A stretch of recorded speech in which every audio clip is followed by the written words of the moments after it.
है देश के लिए, हमें मरना भी है देश के लिए। चाहे ये जग कर ले कुछ भी, दुश्मनी शत्रुता हमसे, हमें हर हाल में कुछ करना है देश के लिए, हमें हर हाल में कुछ करना है देश के लिए। आदरणीय जनता, नमस्ते। मैं प्रभाकर चौरसिया आप लोगों के साथ फिर जुड़ चुका हूं। आज हम बात करेंगे राजनीतिक मुद्दों पर। राजनीतिक ये पार्टियां आपको बर्बाद किस तरह से करते हैं। विकास की बातें करते हैं, विकास करेंगे, गरीबी को मिटाएंगे, आपके डिजिटल शहर को बनाएंगे, डिजिटल गांव बनाएंगे। क्या कर पाते हैं? ये जनता को मूर्ख बनाने आते हैं। जब समय आता है तो आपके पैरों में गिर जाते हैं ये नेता लोग, और समय बीतने के बाद में आपको खुद का बड़े से बड़े महाराजा बन जाते हैं। स्वामी दयानंद सरस्वती जी जो आर्य समाज के संस्थापक थे, उन्होंने एक बात कही, स्वराज, सबसे पहले स्वराज का संस्थापक थे, स्वराज का बात देने वाले थे कि स्वराज जो होता है तो स्वराज का स्वयं का राज, कि जो अपना राज्य है उसमें जो आनंद है, जो सुख है, जो शांति है, वो दूसरे में नहीं मिल सकता। गुलामी की जंजीरें को तोड़ना हमें जरूरी है। देश की आज़ादी के लिए, देश की सांस्कृतिक संपदाओं की रक्षा के लिए जनता का जागरण होना उतना ही जरूरी है। तो ये राजनीतिक पार्टियां कहेंगे आप हमारे पार्टी में ज्वाइन हो जाओ, हम आपके ये दिलाएंगे, वो दिलाएंगे, प्रमोशन कराएंगे, हम आपकी गरीबी निवारण करेंगे। लेकिन सोच समझ के करना। हम किसी पार्टी की पक्षपात नहीं करते। हम आपसे एक युवा होने के नाते इस देश की, नेपाल और भारत की जो भी हो जनता सुन रहे हैं, नेपाल से जुड़े हो, भारत से जुड़े हो, ये सुन लो, क्योंकि अधिकांश जनता को दारू मांस के लालच दे करके, अधिकांश जनता को पैसा के लालच पर उन्हें खरीदा जाता है। और जो लोग कहते हैं कि हम नहीं बिके हुए हैं, हाँ अच्छे हैं, सोच अच्छा है, वो बोलते हैं कि हम पैसा नहीं लेते हैं, लेकिन कहीं आप सोच कर तो देखिए, आपका जो एजेंट है कहीं आपको बेच तो नहीं दिया। आप नहीं बिके हो, लेकिन आपके नाम पर किसी ने पैसा उठाकर खा लिया और बोल दिया कि हाँ हमारे पास इतना वोट पावर है, और वोट पावर के ताकत से वो जीत जाते हैं और जगह पर पहुंचने के बाद आपको भूल जाते हैं। वही जनता 5 साल तक गिड़गिड़ाती है, रोती है, चिल्लाती है, लेकिन उसका पीड़ा सुनने वाला कोई नहीं आता है।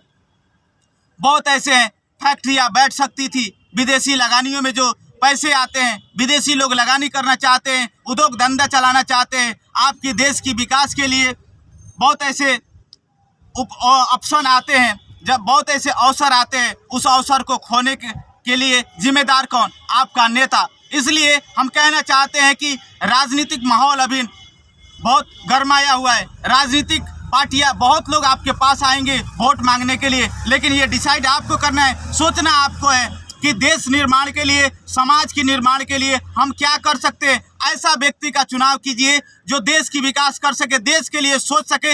आपकी जो संस्कृति है, सांस्कृतिक संपदाएं हैं, जो सरकारी संपदा है, क्या उसका रक्षा कर पाएगा? क्या सही लोगों को वो जगह पर बिठा सकेगा? तो ये चयन आप लोगों को करना है कि समाज में अच्छा कौन है, समाज के लिए विकास करने वाला कौन है। जात पात नहीं देखना है, हमें सोचना इतना है कि हाँ इस धरती के लिए, इस मातृभूमि के लिए, इस सनातन संस्कृति की रक्षा के लिए कौन सा व्यक्ति योगदान दे सकता है, कहाँ तक योगदान दे सकता है। कहीं इस संस्कृति के विरोध में तो नहीं जाएगा, कहीं इस धरती की, इस धरातल की, इस मातृभूमि के विरोध में तो नहीं बोलेगा, कहीं विदेशियों की चंगुल में आकर इस देश को बेचने के लिए कहीं संधि तो नहीं कर लेगा। ऐसा व्यक्ति अगर हो तो उसी को वोट करना, अगर ना हो तो वोट का बहिष्कार करो तो भी चलेगा। लेकिन यदि चुन रहे हो तो उस व्यक्ति को, हमें जरूरी है कि ऐसे व्यक्तियों का चुनाव कीजिए कि वो हमारे हित में हो, हमारे देश का नाम विश्व स्तर पर ऊंचा कर सके। भ्रष्टाचार जितनी तेजी से बढ़ रही है हमारे देश में, इसका कारण कौन? हमारे देश के नेता है, और उससे भी खराब हमारे जनता है। भोली भाली जनता, जिस किसी को भी पैसे के लालच हो या ना जान करके वोट दे देते हैं, और इन्हीं कारणों से वो लोग हमारे देश को बर्बाद कर रहे हैं। कितने वर्ष हुए हमारे देश में, हम देश को परिवर्तन करना चाहते हैं, देश को आगे बढ़ाना चाहते हैं, लेकिन ये राजनीतिक पार्टी वाले लोग चाहे तो बढ़ा सकते थे, लेकिन इनकी ईमानदारीता कहाँ गई है। आज नेपाल में एमसीसी की बातें हो रही है। हाँ, हम आज वीरगंज महानगर पालिका से बोल रहे हैं कि हमारे देश में अगर एमसीसी भी आया तो इसका प्रताड़ित सिर्फ पहाड़ के लोग, हिमालय के लोग नहीं, हम तराई वासी भी होंगे, कि तराई के वासी भी इस गुलामी में फंसेगा। तो कहीं आपका नेता कुछ ऐसे गलतियां तो नहीं कर रहे? चारों ओर एमसीसी का विरोध हो रहा है। एमसीसी ही क्यों, वो कोई भी चीजें अगर देश के हित में हो तो करना, अगर देश के हित में ना हो तो उसका बहिष्कार करो, उसे हटाओ।